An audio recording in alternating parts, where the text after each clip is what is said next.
એક રાજા એના મંત્રી જોડે નગરમાં ફરવા નીકળ્યા. રસ્તામાં એણે લીલુંછમ ખેતર જોયું. એ ખેતરના બીજા છેડે એક પરિવાર રહેતો હતો. પતિ પત્ની અને એમના 2 સંતાનો. અતિશય આનંદમાં તેઓ ગીતો ગાતા હતા, આમ તેમ ફરતા હતા અને એમના ચહેરાઓ ઉપર સૂર્ય સમૂહ તેજ હતું.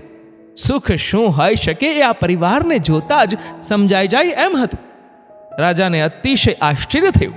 એણે મંત્રીને સવાલ કર્યો, હું આખા પ્રદેશનો રાજા છું, ધોમ ધોમ સાહેબી છે, તેમ છતાં હું આ લોકો જેટલો ખુશ કેમ નથી? મંત્રીએ હસીને જવાબ આપ્યો, એ લોકો ક્લબ 99 ના સભ્યો નથી અને તમે છો ને એટલે. ક્લબ 99 એ શું છે? રાજાને આશ્ચર્ય થયું. મંત્રીએ કહ્યું, મને 99 સોના મહોર આપો અને આ પ્રશ્નનો જવાબ હું 1 મહિના પછી બસ આ જ જગ્યાએ આપીશ. રાજા આ મુત્સદી જવાબથી ચીડાયો, પણ જવાબ જાણવાની ઉત્સુકતાએ એણે મંત્રીને 99 સોના મહોર આપી. મંત્રીએ એ જ રાત્રે જઈને એ 99 સોના મહોર ભરેલી થેલી પેલા સુખી પરિવારની ઝૂંપડી આગળ મૂકી દીધી. બીજે દિવસે સવારે જ્યારે પતિએ જાગીને દરવાજા પાસે જોયું તો એને પેલા મંત્રીએ મૂકેલી થેલી મળી. એણે અંદર જઈને જોયું તો અંદર સોના મહોર દેખાય. એના આનંદનો પાર ન રહ્યો. એ બધી જ સોના મહોર બહાર કાઢીને ગણવા લાગ્યો. 1 2 3 4 99. કંઈક ભૂલ થઈ લાગતી હોય એમ એણે ફરીવાર ગણવાનું શરૂ કર્યું. ફરીથી આંકડો 99 નો જ આવ્યો. એણે એને પત્નીને બોલાવી અને કહ્યું, તું આ સોના મહોર ગણતો. એને આંકડો 99 નો જ આવ્યો. સહેજ હતાશ થઈને પતિએ મનોમન વિચાર કર્યો, જો 1 સોના મહોર હું મહેનત કરીને કમાઈ લઈશ તો અમારી પાસે પૂરી 100 સોના મહોર થઈ જશે. એ દિવસ રાત મહેનત કરવા લાગ્યો. ખેતરમાંથી પાક વધુ અને સારો થાય એના માટે અથાક પરિશ્રમ કરવા લાગ્યો. એવામાં એક દિવસ સાંજે ઘરે આવીને એણે સોના મહોર ગણી તો આંકડો 97 નો જ આવ્યો. આમાંથી 2 સોના મહોર ઓછી કેવી રીતે થઈ ગઈ? એણે અતિશય ગુસ્સામાં કહ્યું. એની પત્નીએ અંદરથી જવાબ આપ્યો, 2 સોના મહોરમાંથી હું ખરીદી કરી આવી.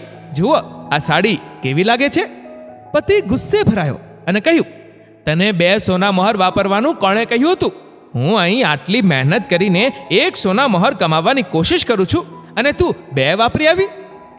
તમે તો સ્વભાવે જ કંજૂસ છો, ક્યારેય વાપરવાના તો હતા નહીં, એટલે મેં જ એનો ઉપયોગ કર્યો. પત્નીએ છણકો કર્યો. એવામાં બીજે દિવસે એનો છોકરો 1 સોના મહોર વેચીને નવી ઘડિયાળ લઈ આવ્યો. પેલો માણસ ફરી એની ઉપર ચીડાયો. સોના મહોર ઘટતી ગઈ અને કંકાસ વધતો ગયો. બરાબર 1 મહિને રાજા અને મંત્રી ફરી એ જ જગ્યાએ ઊભા રહીને જુએ છે તો પરિવારમાંથી સુખનું નામો નિશાન નહોતું. ચહેરા ઉપરની રોનક ઉડી ગઈ હતી. અતિશય ગંભીરતા ભર્યું વાતાવરણ હતું. એમ લાગતું હતું કે ગમે ત્યારે ઝઘડો ફાટી નીકળશે. રાજાને અતિશય નવાઈ લાગી. મંત્રીને મંદ મંદ હસતા જોઈ એણે પૂછ્યું, શું થયું આ લોકોને? સુખ ક્યાં ગયું? મંત્રીએ હસીને જવાબ આપ્યો, રાજન, હવે આ લોકો પણ ક્લબ 99 ના સભ્યો છે. તમે આપેલી 99 સોના મહોર મેં એમના ઘરને દરવાજે મૂકી દીધી અને એ 99 સોના મહોરને 100 કેમ કરવી એની પળોજણમાં આ પરિવારનું સુખ હણાઈ ગયું. મિત્રો, આપણામાંથી એવા ઘણા છે જેની પાસે 99 સોના મહોર પડેલી જ છે, પણ બીજી 1 સોના મહોર કમાવાની માથાકૂટમાં એ 99 સોના મહોર ખોટી જગ્યાએ વેડફાઈ જાય છે, અથવા તો સોના મહોરો એમને એમ મૂકીને પોતે જ ગુજરી જાય છે. જે નથી મળ્યું એની પાછળ દોડવા કરતા જે મળ્યું છે એનો આનંદ માણતા જો આવડી જાય ને તો 99% મુશ્કેલીઓ સમાપ્ત થઈ જશે અને 99 સોના મહોરનો ભાર પણ માથે નહીં રહે. મારી નમ્ર વિનંતી છે કે જો તમે પણ ક્લબ 99 ની સભ્ય ફી ભરી હોય તો તાત્કાલિક ધોરણે સભ્યપદ છોડી દેજો.